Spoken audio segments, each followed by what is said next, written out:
যত বড় কঠিন রোগ হোক না কেন, যদি এই ছোট্ট দোয়াটা 7 বার পাঠ করতে পারেন, আল্লাহ পাক অবশ্যই তাকে পরিপূর্ণ সুস্থ করবে। যদি তার হায়াত থাকে, মৃত্যুর সময় যদি না এসে থাকে, তাহলে আল্লাহ অবশ্যই এই দোয়ার বরকতে তাকে সুস্থ করবে। নবীজি সাল্লাল্লাহু আলাইহি ওয়াসাল্লাম নিজে যখন কোনো অসুস্থ ব্যক্তির খবর পেতেন, তিনি ছুটে চলে যেতেন এবং এই দোয়াটা পাঠ করতেন। তিরমিজি শরীফের বর্ণনায় আসছে, আব্দুল্লাহ ইবনে আব্বাস রাদিয়াল্লাহু তাআলা আনহু হাদিসটা বর্ণনা করেছেন। তিনি বলেন যে রাসূল সাল্লাল্লাহু আলাইহি ওয়াসাল্লাম এক অসুস্থ ব্যক্তির কাছে গেলেন এবং গিয়ে তার শিয়রে বসলেন, একেবারে তার পাশে বসলেন এবং মাথায় হাত দিয়ে তিনি ছোট্ট দোয়াটা পাঠ করলেন।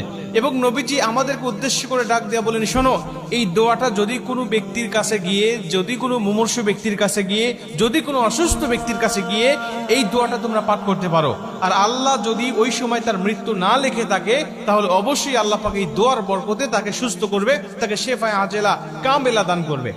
আম্মাজান আয়েশা রাদিয়াল্লাহু তাআলা তিনি বলেন যে নবীজি যখন কোথাও কারো অসুস্থের খবর পেতেন, তিনি আর ঘরে থাকতেন না, ছুটে চলে যেতেন। সে মুসলিম নাকি অন্য ধর্মের লোক, এটা তিনি দেখতেন না। নবীজি সেখানে গিয়ে, তার কাছে গিয়ে নবী সাল্লাল্লাহু আলাইহি ওয়াসাল্লাম তার খোঁজ খবর নিতেন এবং তিনি মুসলিম হলে তার কাছে গিয়ে নবীজি সাল্লাল্লাহু আলাইহি ওয়াসাল্লাম এই দোয়াগুলো পাঠ করতেন এবং আল্লাহ পাক তাকে সুস্থ করে দিতেন। এই দোয়াটা পাঠ করার বরকতে আল্লাহ পাক তাকে সুস্থ করে দিতেন। দোয়াটি হলো ছোট্ট দোয়া, আসআলুল্লাহাল আযীম রব্বাল আরশিল আযীম আইয়াশফিয়াক। এই ছোট্ট দোয়া, আসআলুল্লাহাল আযীম রব্বাল আরশিল আযীম আইয়াশফিয়াক, এই ছোট্ট দোয়াটা আপনারা মুখস্থ করে নেবেন। প্রয়োজনে যারা ইউটিউবে ফেসবুকে দেখবেন, তারা আপনারা বারবার এটা শুনে অথবা নিজের টাইম লাইনে শেয়ার করে এটা বারবার শুনবেন এবং এটা মুখস্থ করে রাখবেন এবং অন্য মানুষগুলোকে শোনার সুযোগ করে দিবেন। এই ছোট্ট দোয়াটা আপনি যে কোনো মুমূর্ষু ব্যক্তির কাছে গিয়ে আপনি দোয়াটা পাঠ করবেন। অথবা অনেক মানুষ কিন্তু আমাদের কাছে দোয়া চায় যে আমি অসুস্থ আছি, একটু আমার জন্য দোয়া করেন। তখন আপনি দোয়াটা পাঠ করতে পারেন, আসআলুল্লাহাল আযীম রব্বাল আরশিল আযীম আইয়াশফিয়াক।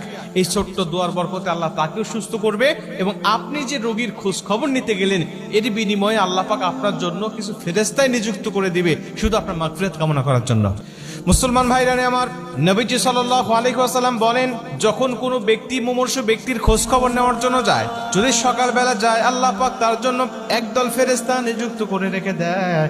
ওই ফেরেশতারা সন্ধ্যা পর্যন্ত তার জন্য মাগফিরাত কামনা করতে থাকে এবং ওই ব্যক্তি যদি সন্ধ্যার সময় তাকে দেখতে যায়, কোনো মুমূর্ষু ব্যক্তিকে দেখতে যায়, আল্লাহ পাক আরেকদল ফেরেশতা তার জন্য নিযুক্ত করে দেয়। ফজর অবধি পর্যন্ত আল্লাহ রব্বুল আলামিনের কাছে ওই ফেরেশতারা ওই বান্দার জন্য আল্লাহ রব্বুল আলামিনের কাছে মাগফিরাত কামনা করতে থাকে।